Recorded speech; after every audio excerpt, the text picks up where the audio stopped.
Hace unos años Héctor comenzó a sentir síntomas de cansancio y fatiga que lo derivaron a la consulta de la nefróloga del Hospital Regional Coyhaique, donde le detectaron problemas renales. Bueno, ella detectó al tiro que ya estaba en una etapa 3, una insuficiencia renal terminal o crónica. Posterior a eso ya tuve que entrar a diálisis. Viajar fuera, en un catéter peritoneal para poder dializarme y de esa manera seguir viviendo. Y ahí empezar a pensar en un futuro trasplante. Patología que Héctor se reservó y no comentó a sus familiares, que observaron atentos y preocupados su situación, sobre todo su hermana, que no dudó ni un solo minuto en convertirse en la donante de uno de sus riñones. Siempre nos dejó de lado. Su enfermedad era de él y él se la bancaba solo. Él nunca supo que yo iba a ser su donante. Yo hice todo en secreto con su doctora. El día que estaba todos mis exámenes, mi estudio, porque te estudian cada órgano, porque tú tienes que estar sano al 100%, recién ahí le comuniqué y lo chantajeé emocionalmente para que no se negara, porque lamentablemente tienen la facultad legal de negarse. Un médico me dijo que yo hablara con mis hermanos, que me hacían un trasplante prácticamente en forma inmediata, pues sin la necesidad de entrar a diálisis. Pero el problema es que como uno le dice a un hermano, dame un riñón. Eso pasa en las novelas nomás. No hace mucho se dio una novela, eso pasa en la novela, eso es mentira. Deme todos los papeles que necesito llenar, hágame todos los exámenes que me tenga que hacer, porque mi riñón le tiene que servir a mi hermano y yo sí voy a ser donante.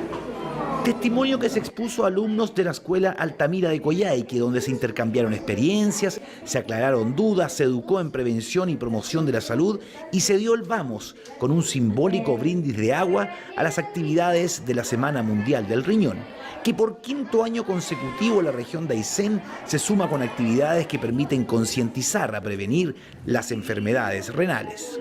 Realizando una de las actividades menos demandadas al cuerpo médico, como es la educación en salud.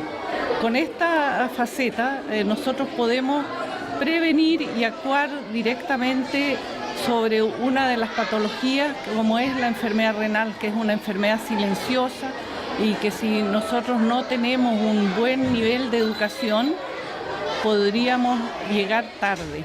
Actualmente en la región de Aysén son 87 pacientes que se dializan, tanto en hemodiálisis como diálisis peritoneal, además de 16 trasplantados que reciben el apoyo en sus tratamientos, pacientes que en su momento presentaron los síntomas característicos de esta enfermedad.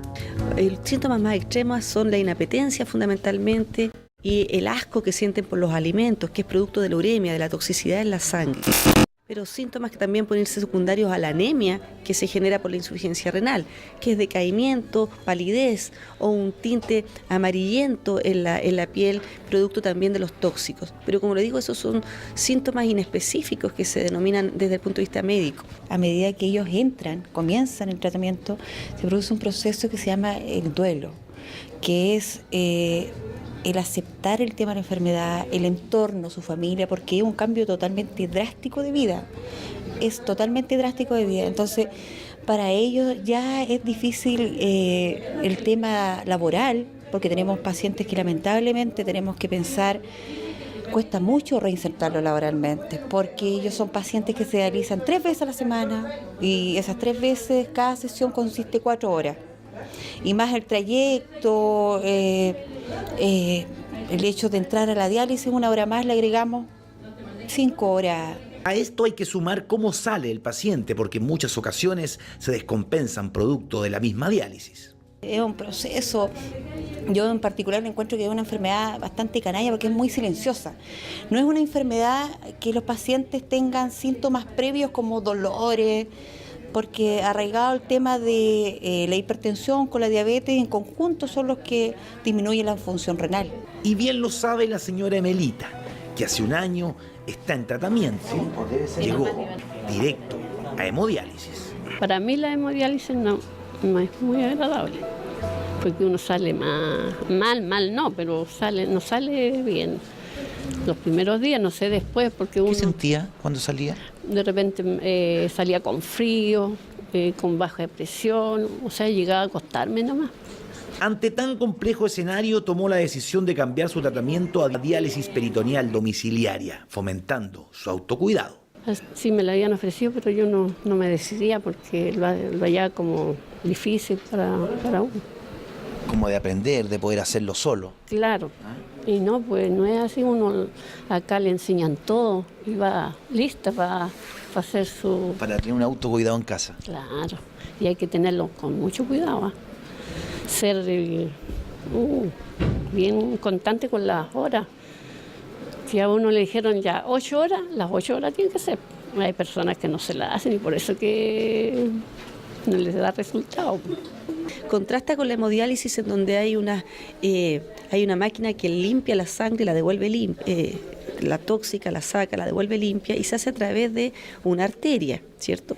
Mientras que en el caso de la diálisis peritoneal es un catéter que está permanente a nivel del peritoneo, es decir, del abdomen, de la guatita de la persona, en donde ese catéter que está permanentemente ahí, se le ingresa un líquido limpio y ese líquido limpio absorbe los tóxicos y se desecha a través del mismo catéter. Como ser, ya me conecto y yo no puedo salir a ninguna parte, no puedo desconectarme, porque si no después se infectan esas cosas. ¿Y cómo queda de salud después? Bien. No es como la otra diálisis, sale uno mareado, no sé, es distinto. Diversos escenarios frente a una patología que también ha traído consigo en la región una serie de logros sectoriales en torno a esta enfermedad que han permitido dar una mejor calidad de vida a los usuarios del sistema público de salud. Entre ellos, la creación de la unidad de diálisis en Puerto Aysén, que evitó los rutinarios y agobiantes viajes de pacientes de la porteña ciudad a la capital regional. Les costaba llegar, no sé, pues si generalmente un viaje se demora 1 hora, llegaban en 1 hora y media, 2 horas, después nuevamente estar en la diálisis, después salir de acá, el hecho de no, muchas veces realmente la realidad era bastante cruel. Realidad que hoy ha ido dando señales claras de avance gracias a gestiones entre la Corporación de Ayuda al Enfermo Renal y la Red Pública de Salud, demandas que incluso se arrastraban por muchos años. Ellos venían luchando del año 90. Para lograr conseguir una colación intradiálisis, que la colación intradiálisis es la colación que se da cuando las personas se están dializando y que eso faculta para que la persona generalmente no se hipotense, no se le baje la presión, no se descompense cuando sale de su diálisis, termina de dializarse.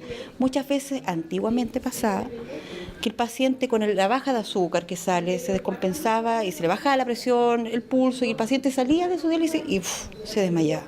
Y esta colación no es solamente una medida de confort para el enfermo, es un plus en otros aspectos. Los enfermos tienen malnutrición generalmente de base y además riesgo de hipotensión o de tolerar mal el procedimiento.